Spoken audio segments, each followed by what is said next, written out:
and therefore that I'm leaving it to the people to decide. Nobody could blame His Holiness. Is there any way that you might change your approach, or will you always be? No. So long I'm alive, no. The least they could do is to give some indication that the compromise that His Holiness made is being viewed in a favorable light. Nothing. Do you ever have moments of doubt? No. Never? Never.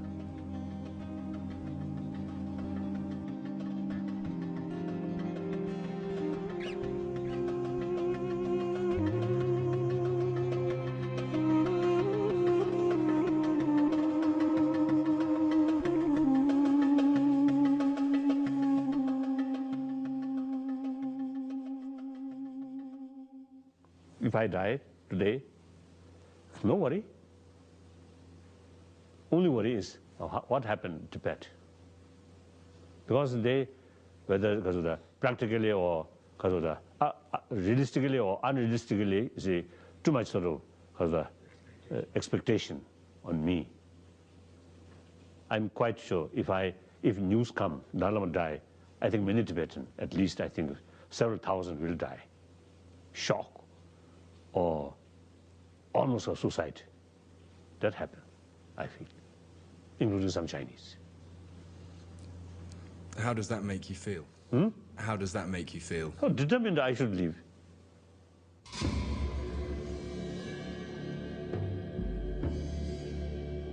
When the Dalai Lama walks into the Capitol Rotunda today, he will both accept the nation's most prestigious civilian award and once again incur the wrath of the Chinese government. The Chinese government lobbied hard to stop the congressional award from being presented to the Tibetan spiritual leader. But not only will the ceremony go ahead today, President Bush will speak at the presentation, making it the first time a U.S. president appears in public with the Dalai Lama. U.S. presidents have met privately with the Dalai Lama for years. But it wasn't until today that any of them had lent the prestige of the office to a public event in his honor.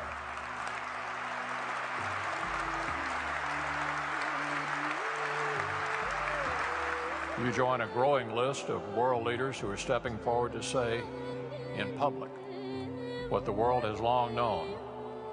The Tibetan people have a right to their heritage, their freedom, and the man we honor today is not only courageous, but also right to demand both. The U.S. Congress stands with Tibet.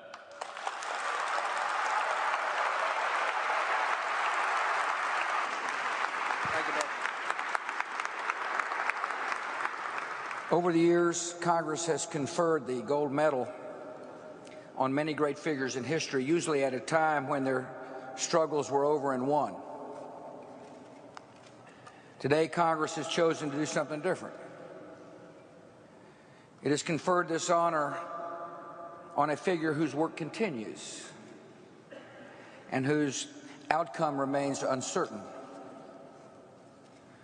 In doing so, America raises its voice in the call for religious liberty and basic human rights. Americans cannot look to the plight of the religiously oppressed and close our eyes or turn away. And that is why I will continue to urge the leaders of China to welcome the Dalai Lama to China. They will find this good man to be a man of peace and reconciliation.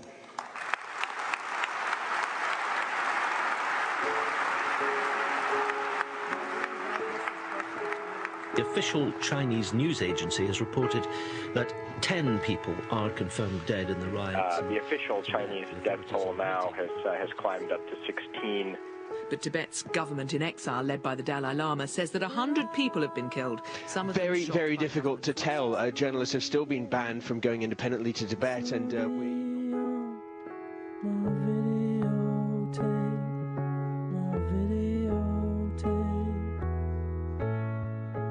Walking around the city last night, you could see that there were huge numbers of burnt-out shops. You could still smell smoke in the air. there are obvious signs that there had been a very dramatic and violent event in this area a couple of weeks ago. The week-long protests in Tibet over Beijing's rule have now spread to neighbouring parts of China. It's believed the unrest started after China believes that its rule in Tibet, 57 years of direct control in Tibet, is working despite widespread anger from Tibetans at that Chinese rule. The Chinese government continues to accuse the Dalai Lama of being behind the protests in Tibet. The man in charge of the Olympic Games, Jacques Rocha, has said the Games are facing a crisis because of anti-China protests. Thanks. Right now, China is feeling a little bit bashed and knocked about. It had planned its torch relay to be a journey of harmony across 21 countries. Instead, it's had to deal with pictures of scuffles and protests, and there are still 14. I am a Buddhist monk.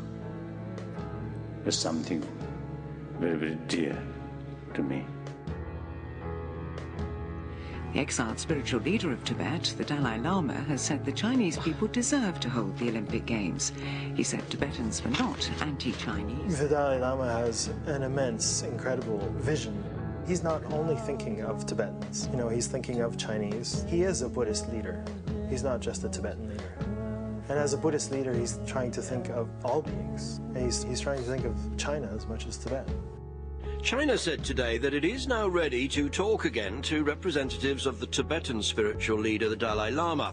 China has held such talks before, and it does look as if China is reacting to the international criticism of its recent... I think a lot of Tibetans are going to see this as a delaying tactic, but we'll have to wait and see. Maybe the Chinese will pull something out of the hat and actually produce some progress here.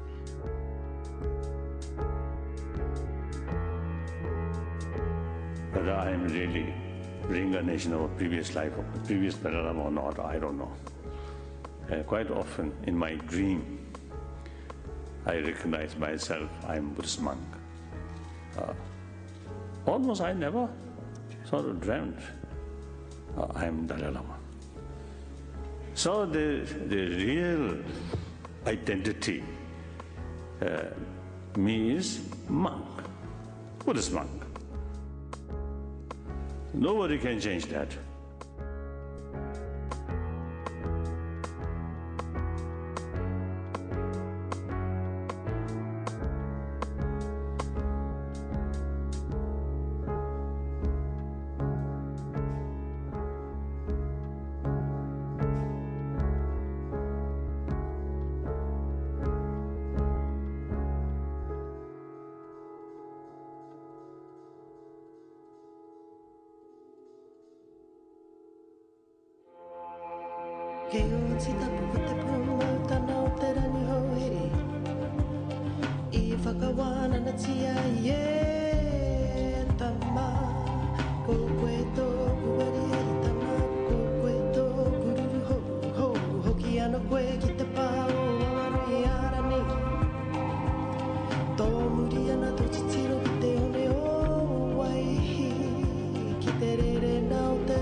Whakahira ai te kuia nei I a mai